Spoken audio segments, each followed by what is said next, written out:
Hey guys, welcome back to your channel journey to success. इस video में हम cover करने वाले हैं यूजीसी नेट और जीआरएफ के लिए हमारा टॉपिक क्या है आज का, टीचिंग एप्टीट्यूड। आज की है हमारी मैराथन क्लास, पेपर 1 का जो हमारा यूनिट नंबर 1 है, दैट इज टीचिंग एप्टीट्यूड। इसको हम कवर करने वाले हैं एक ही वीडियो में मैराथन क्लास के थ्रू। जो आपका पेपर 1 होता है वो होता है आपका जनरल पेपर, जो कि सारी स्ट्रीम्स के लिए कॉमन होता है on teaching and research aptitude. आज की वीडियो में हम पढ़ेंगे रिसर्च एप्टीट्यूड यूजीसी नेट और जीआरएफ के लिए। और आपको पता है कि जो पेपर हमारा है वो ऑब्जेक्टिव टाइप है। सिर्फ हम उस ओरिएंटेड से हर एक टॉपिक का बेसिक कवर करते हुए चलेंगे। अगर आपके कोई क्वेरीज हैं, आप नीचे डिस्क्रिप्शन में टेलीग्राम चैनल का लिंक है और कमेंट सेक्शन में भी अपने व्यूज डाल सकते हो। सबसे पहले टीचिंग एप्टीट्यूड। टीचिंग एप्टीट्यूड क्या होता है? देखो, अभी हमने क्या करना है, जब हम यूजीसी नेट और जीआरएफ क्वालिफाई कर लेते हैं, हम रिसर्च वर्क करते हैं या प्राइवेट या गवर्नमेंट कॉलेजेस में जाके पढ़ाते हैं। टीचर का एप्टीट्यूड क्या होना चाहिए, टीचिंग एप्टीट्यूड होता क्या है, ये समझना बहुत ज्यादा जरूरी है। देखो, टीचिंग एप्टीट्यूड क्या होता है कि जब भी आप पढ़ाते हो ना, when you indulge in the field of teaching, क्या क्या आपकी स्किल्स होनी चाहिए, क्या क्या आपकी क्वालिटीज होनी चाहिए और क्या क्या आपके कैरेक्टरिस्टिक्स होनी चाहिए, that all are the part of teaching aptitude.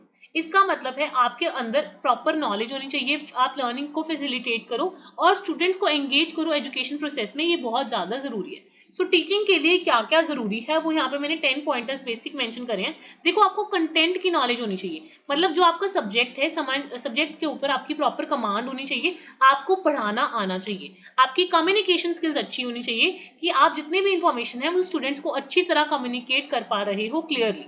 Classroom को आप मैनेज करते रहो, मतलब आपका जो क्लासरूम मैनेजमेंट स्किल्स है वो अच्छी होनी चाहिए। ये नहीं कि बच्चे शोर डाले जा रहे हैं, आप पढ़ा ही नहीं पा रहे, मतलब आप एक ऐसा इन्वायरमेंट क्रिएट करो जो कि बहुत ही ज्यादा पॉजिटिव हो, ऑर्गेनाइज हो। ठीक है, अडेप्ट करो, अलग अलग स्टूडेंट्स की ऑब्वियसली अलग अलग नीड्स होंगी। अलग अलग स्टूडेंट्स के अलग अलग नीड्स के अकॉर्डिंग आप अपनी टीचिंग मेथड्स को अडेप्ट एंड एडजस्ट करेंगे। आपके अंदर थोड़ा पेशेंस भी होना चाहिए, एम्पैथी भी होनी चाहिए। ऐसे नहीं कि बहुत ही स्ट्रिक्ट और वो होते नहीं, बहुत ही बेकार वाले टीचर बन गए आप, लोगों के साथ रिलेट ही नहीं कर पा रहे, बच्चों के साथ रिलेट ही नहीं कर पा रहे। ये भी सोच के देखो, कभी आप भी स्टूडेंट थे, है ना, आपके अंदर पेशेंस और एम्पैथी होना भी जरूरी है।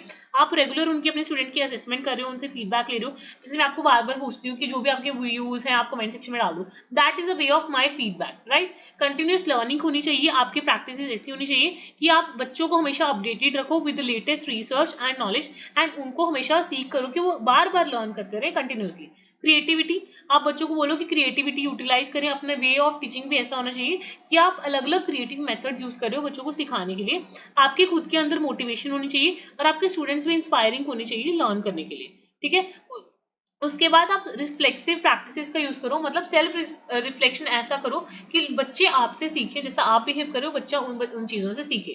टीचर का टीचिंग एप्टीट्यूड कैसा है, इसका मतलब ये है कि बेसिकली टीचर्स के पास जो आपको पढ़ा रहे हैं उनकी क्या क्या स्किल्स हैं, उनकी क्या क्वालिटीज हैं, उनकी क्या क्या करेक्टरिस्टिक्स हैं in the field of teaching. ठीक है, कोई भी क्वेश्चन आते हैं, आपको बेसिक टर्म्स क्लियर है तो आप इजिली हिट एंड ट्रायल से ऑप्शंस एलिमिनेट कर पाओगे। ठीक है, इसके जितने भी क्वेश्चन हैं आप टेलीग्राम ग्रुप में आपस में शेयर करके डिस्कस कर लेना और मैं भी आपके लिए पास्ट ईयर क्वेश्चन पेपर्स ले आऊंगी। ठीक है, नेक्स्ट है टीचिंग का कंसेप्ट। अभी हमारा नेक्स्ट टॉपिक है सिलेबस के अकॉर्डिंग। मैंने देखो सिलेबस का एक एक एलिमेंट कॉपी पेस्ट किया है और आपको एक एक कंसेप्ट का मैं ओवरव्यू देती जा रही हूँ ताकि आपको क्लियर आइडिया लग सके कि हमारा सिलेबस है क्या। हमेशा सबसे ज्यादा जरूरी जब भी हम एग्जाम के लिए पढ़ते हैं, हमें सबसे इंपॉर्टेंट हमारा सिलेबस टिप्स पे होना चाहिए। अभी हमारा नेक्स्ट टॉपिक है टीचिंग क्या होता है, टीचिंग के क्या एक दो कंसेप्ट हैं, टीचिंग का ऑब्जेक्टिव क्या है, what are the levels of teaching, हम तीनों लेवल्स ऑफ टीचिंग जानेंगे, memory, understanding and reflective. Next, teaching की क्या क्या करेक्टरिस्टिक्स हैं और क्या बेसिक रिक्वायरमेंट्स हैं। अभी हम नेक्स्ट ये सारे टॉपिक्स कवर करने वाले हैं हमारे सिलेबस के अकॉर्डिंग। टीचिंग का कंसेप्ट क्या है और टीचिंग होती क्या है, ये हमारा फर्स्ट टॉपिक है। टीचिंग क्या है, teaching is the process of imparting knowledge, skills, values, attitudes to learners. जो आपके लर्नर्स हैं, टीचर किसको सिखाएगा, स्टूडेंट्स को सिखाएगा या उसके लर्नर्स होंगे, उनको क्या क्या इंपार्ट कर सकता है, अपनी knowledge, skills, values and attitudes. आप प्लान इंटरेक्शन कर रहे हो और सिस्टमैटिक इंटरेक्शन होता है स्टूडेंट और टीचर के बीच में। उनका मेन गोल क्या होता है कि जो भी लर्निंग है वो प्रमोट हो, उनका सोशल, इमोशनल, फिजिकल, इंटेलेक्चुअल हर तरह से बच्चों का क्या हो, डेवलपमेंट हो। Teaching is the process of imparting knowledge, skills, values and attitudes to the learners with the goal of facilitating learning and development हो उनका physical, emotional, intellectual and social. मतलब क्लियर हो गया। एक्चुअली जो हमारे फर्स्ट यूनिट के topics हैं ना बिल्कुल बेसिक से हैं, आपको जनरल इंट्रोडक्शन मिल जाएगी। आपका जो पेपर है वो ऑब्जेक्टिव है, तो उसके लिए मोस्ट इंपॉर्टेंट है प्रीवियस ईयर पेपर्स, और उनको अच्छे से समझना इंपॉर्टेंट है। तो उसका एनालिसिस जब हम करेंगे तो आपको अच्छे से अंडरस्टैंडिंग हो जाएगी कि हमें यूनिट्स को कैसे कवर करना है। सो टीचिंग आपको पता ही है कि टीचिंग में बहुत सारी मेथड्स हो सकते हैं। टीचर्स क्या कर सकते हैं, इंस्ट्रक्शनल मेथड यूज कर सकते हैं, बहुत सारी स्ट्रैटेजीज यूज कर सकते हैं। क्लासरूम को मैनेज करना बहुत ज्यादा जरूरी है उनके लिए।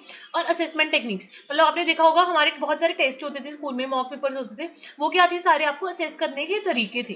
सो उसमें टीचर को सिर्फ क्या करना है, इन्फॉर्मेशन को ट्रांसफर या ट्रांसमिट नहीं करना है, बल्कि बच्चों को ऐसा एनवायरनमेंट प्रोवाइड करना है जिसमें वो लर्न भी कर रहे हैं, साथ में के साथ चीजों को सीख भी रहे हैं, खुद एंगेज हो गए। सो स्टूडेंट्स का एक्टिव पार्टिसिपेशन होना क्लासरूम में बहुत ज्यादा जरूरी है।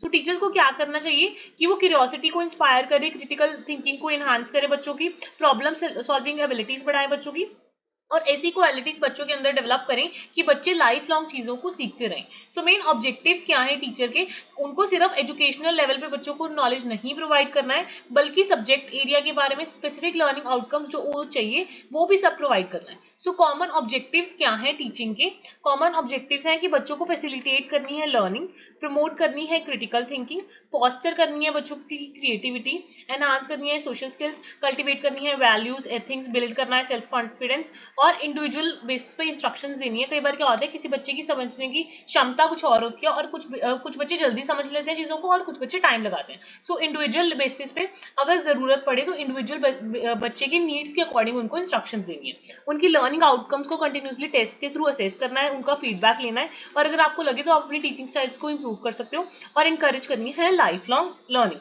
सो ये टॉपिक बेसिक टीचिंग एप्टीट्यूड के हैं, एक बार इन सबको हम जल्दी से कवर कर लेते हैं।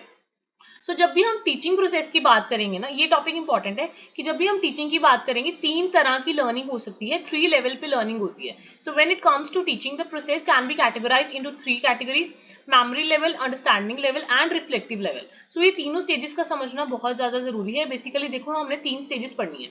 एक तो है मेमोरी लेवल, एक है understanding level, and third one is reflective level. ठीक है, ये 3 लेवल हैं जब हम टीचिंग की बात करते हैं। मेमोरी लेवल का मतलब क्या है, मेमोरी लेवल का बेसिकली मतलब ये है कि आप अपने फोकस से चीजों को एक्वायर कर रहे हो और उन्हें रिटेन करने की कोशिश कर रहे हो। तो जब आप किसी चीज को अपने माइंड में बार बार बिठाना चाहते हो, सो आप बार बार रिवाइज करते हो ना। सो अगर आपका टेस्ट है तो आप उसको बार बार क्या करोगे, रिपीट करोगे और रिवाइज करोगे। So it involves basic recall and reproduction of facts, concept and procedures.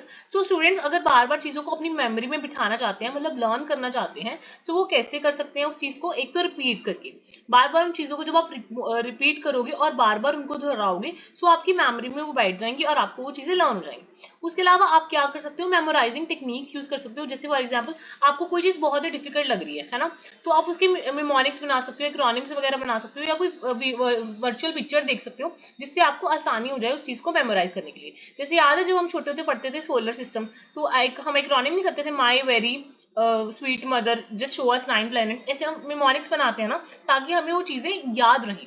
So memory level है, अंडरस्टैंडिंग लेवल है और रिफ्लेक्टिव लेवल है। मेमोरी लेवल के लिए हम क्या कर सकते हैं, रेपिटेशन कर सकते हैं, या फिर मेमोराइजिंग टेक्निक यूज कर सकते हैं, या फिर अगर हम किसी को सुनाते हैं ना, अगर हम कुछ लर्न कर रहे हैं, हम उसको कहते हैं कि हमारे से क्वेश्चंस पूछो, तो वो भी हमारी मेमोरी में बैठता है। सो हम फ्लैश कार्ड्स, ड्रिल्स, ये सब चीजें भी यूज कर सकते हैं हमारी मेमोरी लेवल में चीजों को बिठाने के लिए। Next level is understanding level. सिर्फ रट्टाफिकेशन या फिर अपनी मेमोरी में बिठाना बहुत ज्यादा जरूरी नहीं है। इसमें आप क्या करते हो, मेमोरी लेवल से नेक्स्ट लेवल में मूव हो जाते हो, that is the understanding level. आप उस चीज का मतलब समझने की कोशिश करते हो। छोटे बच्चे ज्यादातर मेमोरी लेवल पे ही रहते हैं, बट जब धीरे धीरे उन चीजों को अंडरस्टैंड करना शुरू करते हैं, तब उनको क्लियर एक्सप्लेनेशन मिलती है। इसमें क्या कर सकते हैं टीचर, उनको deep understanding of the concepts दे सकते हैं by providing the explanations, examples और इलस्ट्रेशंस। जैसे आपने देखा होगा साइंस में उसके बाद हमें प्रैक्टिकल्स करवाने शुरू कर देते हैं। तो प्रैक्टिकल्स क्यों करवाते हैं, ताकि हमारी अंडरस्टैंडिंग डेवलप हो। सो इसमें क्लियर एक्सप्लेनेशन एंड क्लैरिफिकेशन मिल सकती है, क्वेश्चन एंड डिस्कशंस हो सकते हैं, अगर बच्चों के कोई डाउट्स हैं कि वो खुद चीजों को सोचें, कंसेप्ट्स की मैपिंग हो सकती है, रियल लाइफ में एप्लीकेशंस जैसे एक्सपेरिमेंट्स या प्रैक्टिकल रेलेवेंस देके बच्चों को चीजें समझाई जा सकती हैं। सो हमने पहला लेवल पढ़ लिया memory level, and then second level हमने पढ़ लिया understanding level. Now the third level is reflective level. Reflective level का मतलब है चीजें बच्चों उन चीजों को रिफ्लेक्ट कर रहे हैं, मतलब उनकी एप्लीकेशन कर रहे हैं। So at the reflective level students engage in high order thinking. So reflective में वो एंगेज हो जाते हैं हाई ऑर्डर थिंकिंग में और क्रिटिकल एनालिसिस में। सो ये अंडरस्टैंडिंग से भी नेक्स्ट लेवल है, दैट इज रिफ्लेक्टिव लेवल। इसमें टीचिंग मेथड्स में क्या क्या आ सकता है, प्रॉब्लम सॉल्विंग एक्टिविटीज, प्रॉब्लम्स को वो सॉल्व कर रहे हैं, केस स्टडीज कर रहे हैं, अपने आप को ऐसी सिचुएशन में ढाल रहे हैं जो सेम हाइपोथेटिकल सिचुएशन हमने क्रिएट कर दी है कि इसको सॉल्व करो। रिसर्च प्रोजेक्ट्स कर रहे हैं जिसमें वो इंडिपेंडेंटली रिसर्च कर रहे हैं, डाटा को एनालाइज कर रहे हैं एंड उनसे कंक्लूजन ड्रॉ कर रहे हैं, डिबेट्स कर रहे हैं, बहुत ज्यादा क्रिटिकल डिस्कशन कर रहे हैं। So that is the next level. तो 3 लेवल है बेसिकली जब हम टीचिंग की बात करते हैं, memory level, understanding level and the reflective level. Clear हो गया ऑब्जेक्टिव पॉइंट ऑफ व्यू से। नेक्स्ट, क्या क्या कैरेक्टरिस्टिक्स हो सकती हैं इफेक्टिव टीचिंग की। देखो आपको ये लग रहा होगा अजीब से टॉपिक्स हैं, बट एक बार इनको सिर्फ सुन लो आप, ताकि आपको बेसिक अच्छे से ओवरव्यू मिल जाए सिलेबस का। दैट इज यही चीज है, मैं आपको बार बार रिपीट कर रही हूँ क्योंकि इसमें ऐसी कोई चीज नहीं है जो आपको बहुत ही ज्यादा लर्न करनी है, ठीक है। तो अगर कोई भी टीचर इफेक्टिवली पढ़ाना चाहता है, सबसे पहले तो उसको नॉलेज होनी चाहिए उसके सब्जेक्ट मैटर के बारे में। नेक्स्ट, कम्युनिकेशन स्किल्स अच्छी होनी चाहिए, पैशन होना चाहिए और एंथुसियाज्म होना चाहिए टीचिंग के लिए। बच्चों के अकॉर्डिंग टीचर अडेप्ट करे और फ्लेक्सिबल हो। क्लासरूम मैनेजमेंट इफेक्टिव होनी चाहिए, ऐसे नहीं कि बच्चे शोर मचाते रहे, उनको प्रॉपर्ली क्लासरूम को मैनेज करना आना चाहिए। स्टूडेंट्स के लिए एम्पैथी एंड रैपर्ट होना चाहिए। उसके अलावा differentiation to accommodate diverse needs of learners, हर एक लर्नर की डिफरेंट डिफरेंट नीड्स होती हैं, सो टीचर्स को उन नीड्स को अकोमोडेट करना बहुत ज्यादा जरूरी है। एंड कमिटमेंट होनी चाहिए कि कंटिन्यूअस लर्निंग हो और प्रोफेशनल खुद को भी डेवलप करते रहें बाय थ्रू वेरियस ट्रेनिंग्स। अब अगर हम चाहते हैं कि इफेक्टिव ट्रेनिंग हो, सो उसकी क्या क्या बेसिक रिक्वायरमेंट्स हैं। देखो, एक तो सब्जेक्ट नॉलेज, एक तो स्किल्स होती हैं, पीडागोगिकल स्किल्स और इंस्ट्रक्शनल टेक्निक्स, ये टीचर को आनी चाहिए। क्लासरूम मैनेजमेंट स्किल्स आनी चाहिए, प्रॉपर इंफ्रास्ट्रक्चर होना चाहिए क्लासरूम में, वही पैशन होना चाहिए, सेल्फ इंप्रूवमेंट करता रहे, अच्छी स्किल्स होनी चाहिए कम्युनिकेशन की भी और इंटरपर्सनल भी, कंटिन्यूअस प्रोफेशनल डेवलपमेंट होना चाहिए, क्लासरूम अच्छी होनी चाहिए, प्रॉपर सपोर्ट होनी चाहिए स्कूल स्टाफ के थ्रू या जहाँ पे भी वो टीचर काम कर रहा है। तो ये सारी बेसिक रिक्वायरमेंट्स हैं और बेसिक कैरेक्टरिस्टिक्स हैं जो सब चाहिए इफेक्टिव टीचिंग के लिए, ठीक है। उसके बाद नेक्स्ट हमारे टॉपिक आ जाते हैं। अभी हमने टीचर के बिहाफ से पढ़ लिया, अब हम लर्नर के बिहाफ से देखेंगे कि देखो कुछ कैरेक्टरिस्टिक्स होती हैं जो एडोलेसेंट लर्नर और एडल्ट लर्नर्स में होती हैं। बेसिकली हम 4 कैटेगरीज की कैरेक्टरिस्टिक्स पढ़ेंगे, academic characteristics, social characteristics, emotional characteristics and cognitive characteristics. और हर एक इंडिविजुअल देखो सेम नहीं होता, हर एक इंडिविजुअल अलग होता है। सो स्टूडेंट्स में और लर्नर्स में बहुत सारे डिफरेंसेस होते हैं इंडिविजुअल कैरेक्टरिस्टिक्स में, सो इंडिविजुअल डिफरेंसेस होते हैं। सो क्या क्या लर्नर्स की कैरेक्टरिस्टिक्स होती हैं, हम इसमें एडोलेसेंट लर्नर्स की भी पढ़ेंगे और एडल्ट लर्नर्स की भी पढ़ेंगे, और हम 4 बेसिस पे कैटेगरीज में इनकी कैरेक्टरिस्टिक्स पढ़ेंगे। Number 1 is academic, number 2 is social, number 3 is emotional and number 4 is cognitive, ठीक है। सो एडोलेसेंट और एडल्ट लर्नर्स की बहुत सारी कैरेक्टरिस्टिक्स होती हैं। सबसे पहले हम एडोलेसेंट लर्नर्स की पढ़ लेते हैं। देखो हम वही 4 कैरेक्टरिस्टिक्स पढ़ने वाले हैं, academic characteristics, social characteristics, emotional characteristics and cognitive characteristics. देखो ये आपको जस्ट समझना है। अकेडमिकली देखो तो बच्चे ना इसमें एडोलेसेंट हैं, सो यूजुअली वो मिडिल स्कूल से हाई स्कूल में मूव कर रहे हैं, तो अपना कॉलेज स्टार्ट कर रहे हैं जस्ट स्कूल से, तो उनके लिए बहुत बड़ा ट्रांजिशन है। अकेडमिकली देखें तो उनकी कम्प्लेक्सिटी बढ़ जाएगी, क्योंकि अभी कॉलेज में क्या होता है, उनको ज्यादा क्रिटिकल थिंकिंग चाहिए होती है, और उसमें क्या होता है अपने सब्जेक्ट्स वो चूज करते हैं, सो वो एक्सप्लोर कर सकते हैं और डेवलप कर सकते हैं कि उनका इंटरेस्ट क्या है और उस अकॉर्डिंग अपना सब्जेक्ट चूज कर सकते हैं। सो अकेडमिक में क्या ट्रांजिशन होता है कि बच्चे मिडिल स्कूल से हाई स्कूल में मूव करते हैं, सो वो स्पेशलाइजेशन को डेवलप कर सकते हैं। सोशल कैरेक्टरिस्टिक्स क्या होता है, उनके दोस्तों का उन पर बहुत ज्यादा इफेक्ट होता है। सो पीयर इन्फ्लुएंस बहुत ज्यादा होता है एडोलेसेंट्स में, जब वो इसमें एडोलेसेंट एज में होते हैं, तो एडोलेसेंट एज में peer influence is one of the major factor. और उसमें क्या होता है कि जब हम एडोलेसेंट एज में होते हैं ना, हम अपनी आइडेंटिटी को एक्सप्लोर कर रहे होते हैं।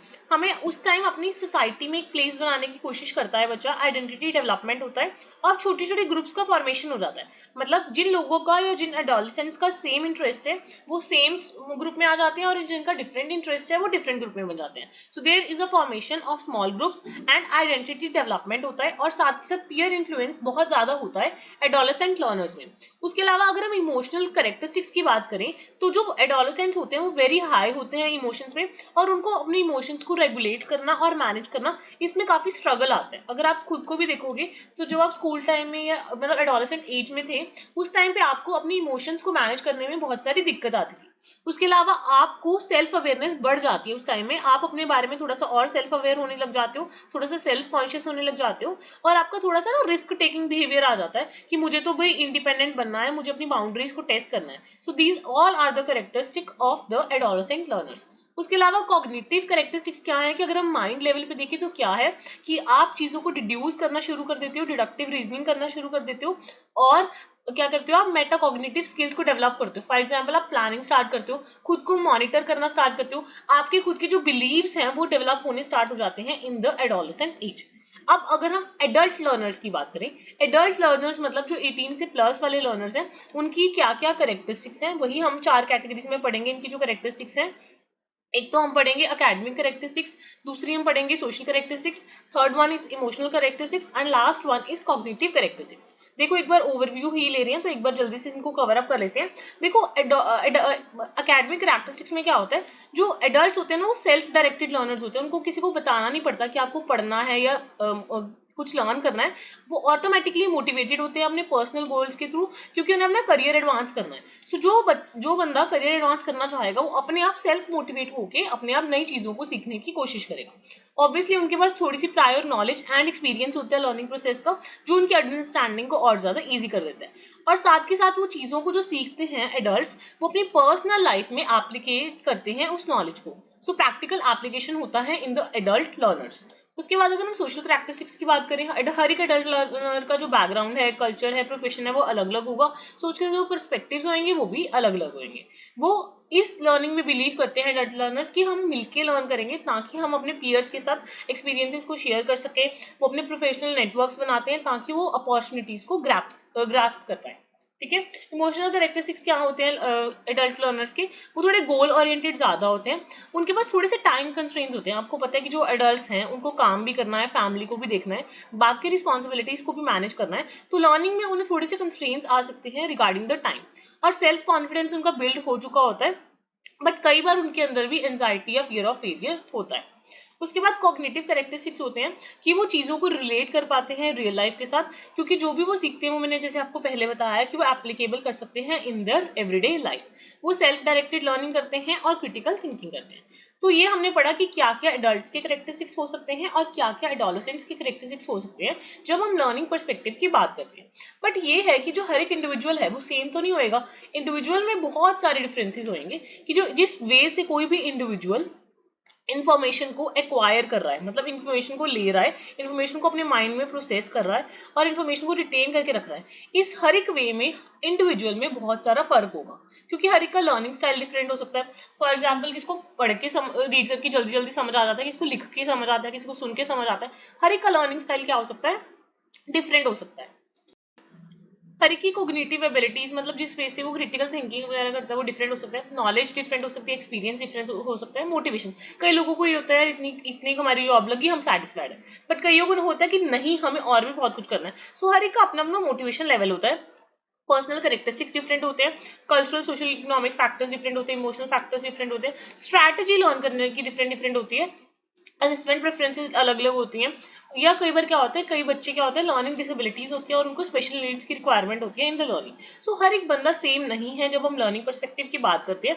हर एक का लर्निंग स्टाइल और उसमें डिफरेंसेस होते हैं कि किस वे में वो नॉलेज को एक्वायर कर रहे हैं, किस वे में वो नॉलेज को प्रोसेस कर रहे हैं और किस वे में नॉलेज को रिटेन कर रहे हैं। अब नेक्स्ट टॉपिक क्या है कि ऐसे कौन से फैक्टर्स हैं जो इफेक्ट करते हैं टीचर को, नंबर वन लर्नर को, और सपोर्ट मटेरियल में क्या क्या चीजें हमें चाहिए, इंस्ट्रक्शन फैसिलिटीज में क्या क्या चीजें चाहिए, लर्निंग एनवायरनमेंट और इंस्टीट्यूशन कैसा होना चाहिए। सो आपको पता है कि जब भी हम टीचिंग की बात करते हैं बहुत सारे फैक्टर्स इफेक्ट डालते हैं। टीचर कैसा है, लर्नर खुद कैसा है, जो मटेरियल है जिसके थ्रू टीचिंग हो रही है वो कैसा है, इंस्ट्रक्शनल फैसिलिटीज कैसी है, लर्निंग एनवायरनमेंट कैसा है और इंस्टीट्यूशन कैसा है।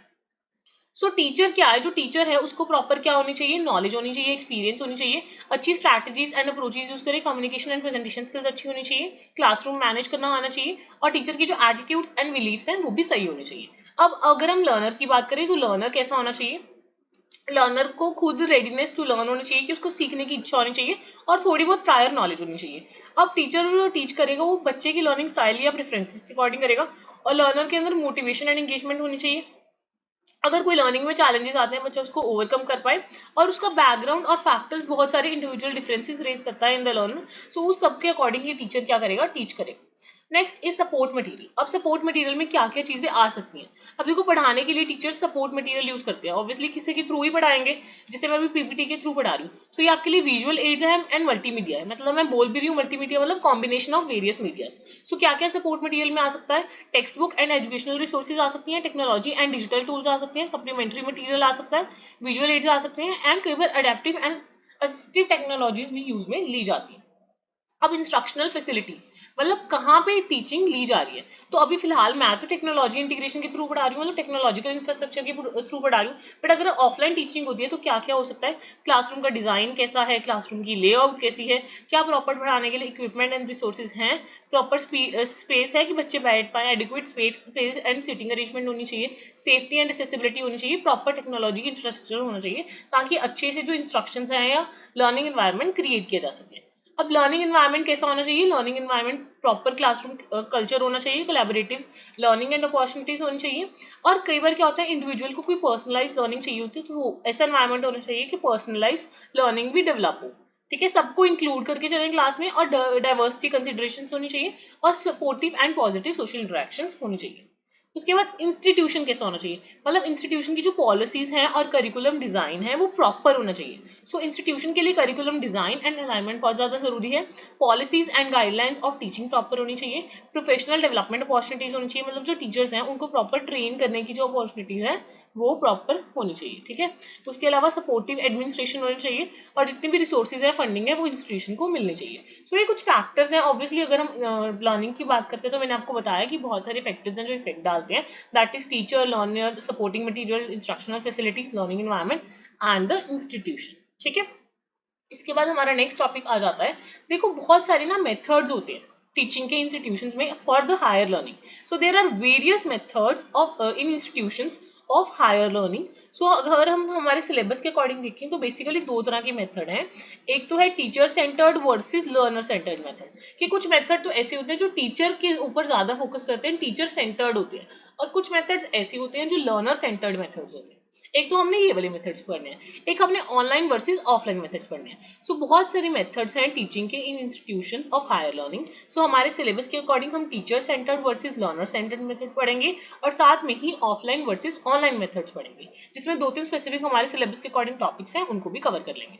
सो सबसे पहले अगर हम स्टार्ट करें teacher centred methods of teaching in institutions of higher learning versus learner centred methods of teaching of in institutions of higher learning, ये हमारा फर्स्ट टॉपिक है। ठीक है, तो जो टीचर सेंटर्ड मेथड्स आते हैं उसमें क्या क्या आ सकता है। फॉर एग्जांपल टीचर्स क्या करते हैं, कई बार जस्ट लेक्चर्स डिलीवर करते हैं, उनका फोकस क्या होता है कि जो भी इन्फॉर्मेशन उनके पास है या जो भी उनको बच्चों को ट्रांसमिट करनी है वो जस्ट लेक्चर्स के थ्रू उनको ट्रांसमिट कर देते हैं। सो एक तो हो गया लेक्चर बेस्ड इंस्ट्रक्शंस, एक हो गया डायरेक्ट इंस्ट्रक्शन। कई बार क्या होते हैं, वो क्या करते हैं, क्लियर एक्सप्लेनेशन एंड मॉडलिंग दे देते हैं, मतलब डायरेक्टली बता देते हैं बच्चों को ये ऐसे होता है, ये ऐसे होता है। So lectures and direct instruction are the part of teacher centred method of training. उसके अलावा कई बार क्या करते हैं, वो डेमोन्स्ट्रेट करते हैं, कई बार कोई स्किल्स या कुछ होता है कंसेप्ट वो करके दिखाते हैं, वो एक्सपेरिमेंट्स होते हैं, एक्सप्लेनेशन होते हैं, वो करके दिखाते हैं। And other teacher centred method क्या हो गया, टीचर्स क्या करते हैं, बच्चों से क्वेश्चन आंसर्स करते हैं ताकि डिस्कशन भी हो पाए और बच्चों को समझ भी आ जाए। So question answer sessions are also part of the teacher centred methods.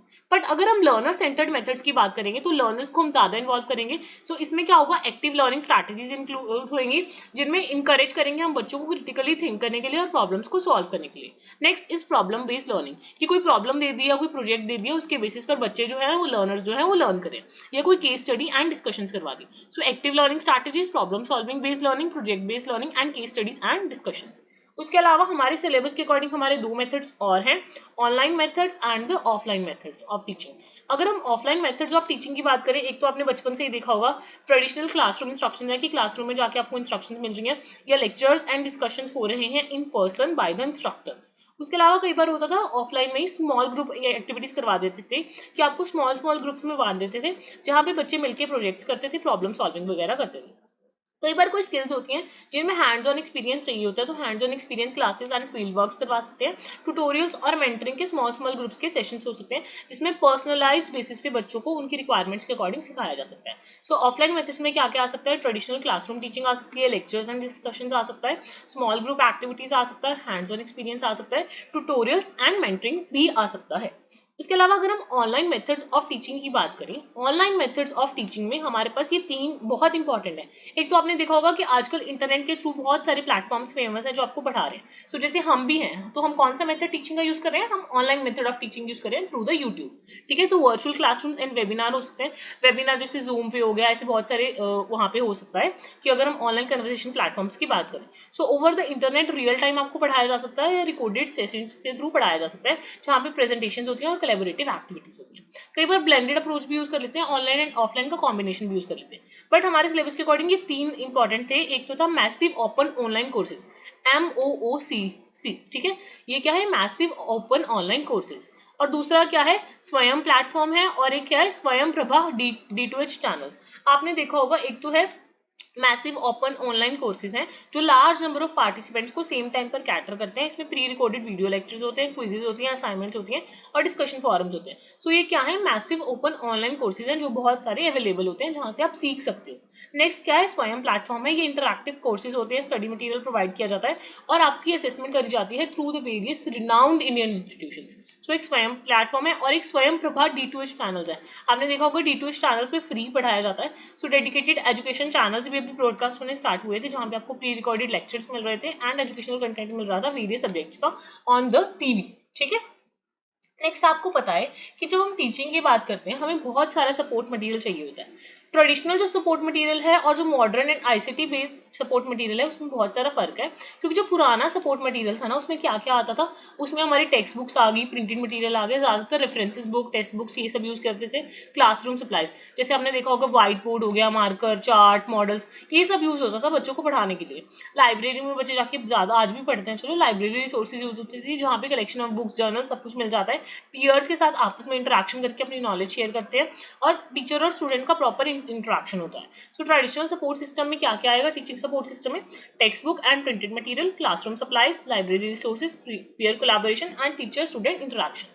अगर हम मॉडर्न टीचिंग सपोर्ट सिस्टम की बात करें, इसमें आजकल आपने देखा होगा बहुत सारे मल्टीमीडिया रिसोर्सेज आ गए हैं, मतलब प्रोजेक्टर्स आ गए, ऑडियो वीडियो के आ गए, विजुअल एड्स आ गई, बहुत सारी लर्निंग मैनेजमेंट सिस्टम्स आ गए। आजकल आपने देखा होगा, आजकल तो हम बुक्स को कम रीड करते हैं, हम ज्यादातर प्रेफर करते हैं हमारे फोन में ई बुक्स आ गई हैं, ऑडियो बुक्स आ गई हैं, बहुत सारा डिजिटल मटेरियल, PDFs अवेलेबल हैं, पोर्टेबल चीजें अवेलेबल हैं और ऑनलाइन काफी सारे टूल्स हैं जिससे बच्चे जो हैं वो सीख सकते हैं। ICT बेस्ड होता है, मतलब तो कंप्यूटर बेस्ड अगर हम बात करें तो इसमें क्या क्या चीजें हैं हमारे पास, इंटरैक्टिव व्हाइट बोर्ड्स आ गए जहाँ पे टीचर टच स्क्रीन के साथ पढ़ा सकता है, ऑनलाइन असेसमेंट टूल्स आ गए, मतलब ऑनलाइन क्विजेज आ गए जो एकदम में आपका रिजल्ट निकाल देते हैं, वर्चुअल मॉडल्स आ गए, वेब बेस्ड रिसर्च मटेरियल आ गया एंड डिस्टेंस लर्निंग प्लेटफॉर्म्स आ गए कि आप घर बैठे कहीं भी कभी भी पढ़ सकते हो। आपको ये देखना नहीं है कि आपकी जो फिजिकल बाउंड्रीज हैं वो आपको रोक रही हैं कुछ नया सीखने से। सो ये ICT बेस्ड टीचिंग मटेरियल बहुत ज्यादा सपोर्टिव है। तो ये कुछ ऐसे सिंपल से टॉपिक थे हमारे सिलेबस के अकॉर्डिंग कि टीचिंग सपोर्ट मटेरियल में क्या क्या आ सकता है, ट्रेडिशनल मटेरियल आ सकता है, मॉडर्न मटेरियल आ सकता है एंड ICT बेस्ड मटेरियल आ सकता है। ये आपको ज्यादा क्लियर तब होंगे टॉपिक्स जब हम इनका प्रीवियस ईयर क्वेश्चन पेपर साथ में सॉल्व करेंगे, ठीक है। इसके बाद हमारा नेक्स्ट टॉपिक है इवैल्यूएशन सिस्टम्स। अब हमें इवैल्यूएट करना है कि जो बच्चों को हमने सिखाया है क्या उनको समझ आ भी रहा है या नहीं, तो हम इवैल्यूएशन कैसे और क्या क्या एलिमेंट्स हैं जो इवैल्यूएशन में हमारी हेल्प करते हैं ये सब जानने की कोशिश करेंगे। सो हमारे पास इवैल्यूएशन सिस्टम्स में क्या क्या है कि इवैल्यूएशन सिस्टम के क्या क्या एलिमेंट्स हैं, क्या क्या टाइप्स ऑफ इवैल्यूएशन है। सो इवैल्यूएशन हम अगर करना चाहें तो हम चॉइस बेस्ड क्रेडिट सिस्टम भी यूज कर सकते हैं इन द हायर एजुकेशन। सो ये बेसिकली हमारी इवैल्यूएशन सिस्टम के टॉपिक्स हैं। सो सबसे पहले हमने इवैल्यूएशन करनी है कि कोई बच्चा कैसा परफॉर्म कर रहा है, तो उसके क्या क्या एलिमेंट्स हो सकते हैं, मतलब किस किस क्राइटेरिया पर आप इवैल्यूएशन करोगे या जब आप इवैल्यूएशन करोगे सो आप किन चीजों का ध्यान रखोगे। सबसे पहले आपका असेसमेंट का जो क्राइटेरिया है वो क्लियरली डिफाइंड होना चाहिए कि किस बेसिस पर, किस क्राइटेरिया के बेसिस पर आप बच्चों को जज करो। सेकंड, आप इवैल्यूएशन का मेथड क्लियरली चूज करोगे कि कौन से वे से आप इवैल्यूएट कर रहे हो, रिटन एग्जाम के थ्रू, कोई प्रोजेक्ट के थ्रू, कोई प्रेजेंटेशन के थ्रू, कोई प्रैक्टिकल असेसमेंट के थ्रू, क्विज के थ्रू, मतलब आपका मेथड क्लियर होना चाहिए और क्राइटेरिया क्लियर होना चाहिए कि इतने नंबर वाला पास है और इतने नंबर वाला फेल है। आप बच्चों को फीडबैक का ऑप्शन भी जरूर दोगे जब आप इवैल्यूएशन करोगे और ग्रेडिंग करोगे, A+ जैसे भी आप करना चाहो। और जो आपकी इवैल्यूएशन का मेथड है वो वैलिड होना चाहिए और रिलायबल होना चाहिए। ये नहीं कि एक बार आपने निकाला कुछ और रिजल्ट आ रहे हैं, दूसरी बार कुछ और, हर बार यूजुअली जो रिजल्ट्स हैं वो कंसिस्टेंट होने चाहिए। और इवैल्यूएशन करते टाइम आपको सबके साथ फेयरली बिहेव करना है, किसी के साथ बायसनेस नहीं करनी है, सारे बच्चों को इक्वली ट्रीट करना है और उनके डिफरेंट डिफरेंट लर्निंग स्टाइल्स को अकोमोडेट करते हुए चलना है। अब जो इवैल्यूएशन के टाइप्स हैं वो क्या क्या हो सकते हैं। बेसिक इवैल्यूएशन के जो टाइप्स हैं वो हो सकते हैं formative evaluation, summative evaluation, diagnostic evaluation, criterion reference evaluation and norm reference evaluation. So types of evaluation में सबसे पहले हमारा है फॉर्मेटिव इवैल्यूएशन। फॉर्मेटिव का मतलब होता है कि आप लर्निंग प्रोसेस को असेस कर रहे हो बाय प्रॉपर फीडबैक। स्टूडेंट्स को मॉनिटर करके उनसे फीडबैक लेके आप उनको गाइड और इंस्ट्रक्ट कर रहे हो कि क्या क्या एरियाज है जिनमें वो इम्प्रूवमेंट कर सकते हैं। ठीक है, नेक्स्ट है हमारा सम्मेटिव इवैल्यूएशन। सम्मेटिव का मतलब होता है एंड में आप क्या कर रहे हो, at the end of learning period आप देख रहे हो कि स्टूडेंट्स ने कितना अचीव करा है और कितनी मास्टरी करी है, सो आप उनको ग्रेड्स एंड मार्क्स दे रहे हो। सो फॉर्मेटिव का बेसिक मतलब होता है फीडबैक एंड मॉनिटर। सबमेटिव का मतलब होता है एक तरह से आप समरी शीट बना रहे हो कि इस बंदे को हम इतने ग्रेड्स हम दे रहे हैं, ठीक है, किसी भी बेसिस पर आप उनकी ग्रेडिंग कर रहे हो, सबमेटिव इवैल्यूएशन हो गई। नेक्स्ट है डायग्नोस्टिक इवैल्यूएशन। डायग्नोस्टिक मतलब आप at the beginning of the course evaluation कर रहे हो कि कोई बंदा है उसको कितना आता है, क्या क्या पहले उनको प्रायर नॉलेज है। सो फॉर्मेटिव का मतलब फीडबैक लेना, सबमेटिव का मतलब आप बाद में ग्रेडिंग कर रहे हो, डायग्नोस्टिक का मतलब at the beginning of the course आप देख रहे हो उसको कितनी प्रायर नॉलेज एंड स्किल्स हैं और कितना वो मोटिवेटेड है सीखने के लिए।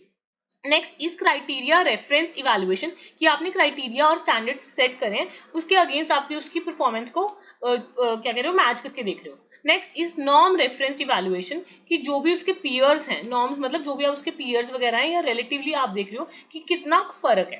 क्लियर हो गया सबको इवैल्यूएशन के types, formative, summative, diagnostic, criteria reference and norm reference. Next अगर आप इवैल्यूएशन करना चाहते हो in the choice based credit system, choice based credit system के लिए तो क्या क्या करोगे, एक आप कंटिन्यूस इंटरनल असेसमेंट करोगे, हर एक सेमेस्टर के एंड में एग्जामिनेशन लोगे, क्रेडिट बेस्ड ग्रेडिंग करोगे, मतलब क्रेडिट्स दोगे स्टूडेंट्स को कि वो क्रेडिट्स अर्न कर पाए at the end of each course, ठीक है, और वो अपने पसंद का कोर्स चुन पाए, इसलिए चॉइस ऑफ इलेक्टिव कोर्सेज दोगे उनको और उनको कंटिन्यूस फीडबैक देते रहोगे। ठीक है, अब हमारे कुछ छोटे छोटे टॉपिक बच जाते हैं, लाइक कंप्यूटर बेस्ड टेस्टिंग। आपने देखा होगा आजकल जितने भी इंस्टीट्यूशन हैं, अगर आप गवर्नमेंट एग्जाम्स की बात करो या कोई भी नॉर्मल एग्जाम्स की बात करो, आजकल जो टेस्ट हो रहे हैं वो कैसे हो रहे हैं, कंप्यूटर बेस्ड हो रहे हैं। सो कंप्यूटर बेस्ड में जो आपका सीबीटी टेस्ट होता है, आप मुझे कमेंट सेक्शन में ये भी बताओ कि जो आपका ये यूजीसी नेट का पेपर है, whether it is CBT based और नॉट।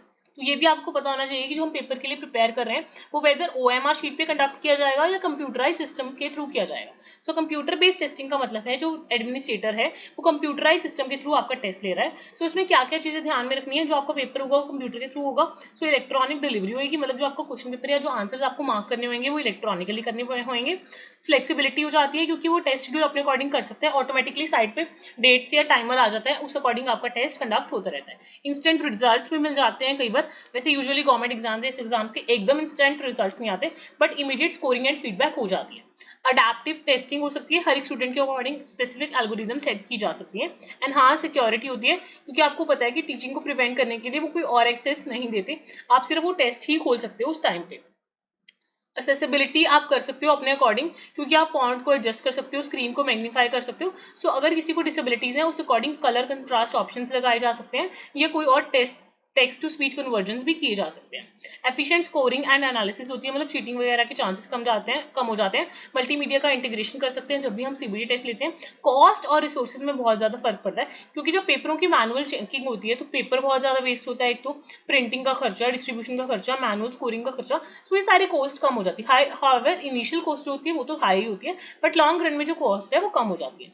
रिमोट टेस्टिंग भी हो सकती है, क्योंकि आपको पता है कि जो पेपर होते हैं वो अलग अलग जगह पे रिमोट एरियाज पे अपने अपने लोकेशन पे हो सकते हैं, जिसकी वजह से आपको फिजिकल टेस्टिंग सेंटर पे जाने की भी जो नीड है वो भी कई बार कम हो जाती है, कई बार तो टेस्ट फ्रॉम होम हो जाता है। सो सीबीटी टेस्टिंग का बेसिक मतलब क्या है, कंप्यूटर बेस्ड टेस्टिंग। ठीक है, नेक्स्ट है इनोवेशंस बहुत सारी आई हैं आजकल इवैल्यूएशन सिस्टम में। क्या क्या इनोवेशंस आई हैं आजकल, बहुत सारी टेक्नोलॉजिकल एनहांसमेंट्स आई हैं इवैल्यूएशन सिस्टम में। नंबर वन इज आजकल कॉम्पिटेंसी बेस्ड असेसमेंट्स हो रही हैं, कि कॉम्पिटेंसी के बेस पर हर एक बच्चे की अपनी अपनी नीड्स के अकॉर्डिंग लर्निंग स्ट्रैटेजीज बनाई जा रही हैं। ऑथेंटिक असेसमेंट्स की जा रही हैं, परफॉर्मेंस बेस्ड असेसमेंट्स हो रही हैं, पोर्टफोलियो असेसमेंट्स हो रही हैं, टेक्नोलॉजी एनहांस असेसमेंट्स की जा रही हैं, बहुत सारी पीयर या सेल्फ असेसमेंट्स टेक्निक है, गेम्स के थ्रू असेसमेंट करी जा रही है, अडेप्टिव असेसमेंट्स है। तो ये कुछ बेसिक टॉपिक्स हैं, alternative credentials and micro credentials, ये सारी हमारी असेसमेंट्स की कुछ टेक्निक्स हैं। आई होप सबको थोड़ा सा यूनिट 1 क्लियर हो गया होगा। हमने बिल्कुल भी डरना नहीं है यूजीसी नेट के लिए, ये तो जिसमें आपको एक सिलेबस का ओवरव्यू सा दे दूं ताकि आपका डर खत्म हो जाए कि बेसिक हमारे सिलेबस में कुछ नहीं है, बहुत ही इजी टॉपिक्स हैं। अपनी तरफ से आपको चीजें पता है, टर्म से पता है, बस इसमें बेस्ट ट्रिक क्या है यूजीसी नेट में, आपको एलिमिनेशन लगानी है हर एक आंसर में। ये जब हम क्वेश्चन सॉल्व करेंगे ना आपको तब समझ आएगा। मैं आपको अभी स्टार्ट कर रही हूँ प्रीवियस ईयर क्वेश्चन पेपर की सीरीज, उसमें आपको सारा क्लियर आएगा कि हमें एलिमिनेशन कैसे करनी है। अगर आप मुझे कमेंट सेक्शन में बता सकते हो कि अभी मैं यूनिट्स तो डाल रही हूँ बट यूनिट से इंपॉर्टेंट प्रीवियस ईयर पेपर्स है, आप मुझे ये बताना कि अगर हम सीरीज स्टार्ट करते हैं प्रीवियस ईयर पेपर्स की तो एक वीडियो में मैं कितने क्वेश्चंस कवर करूँ या कितने एमसीक्यूज कवर करूँ, साथ में मैं आपको डिटेल्ड एक्सप्लेनेशन भी देती जाऊंगी यूजीसी नेट की। ठीक है, बाकी मिलती है नेक्स्ट वीडियो में। Please don't forget to like share and subscribe the channel and you can also join the Telegram channel जिसका लिंक आपको डिस्क्रिप्शन बॉक्स में मिल जाएगा।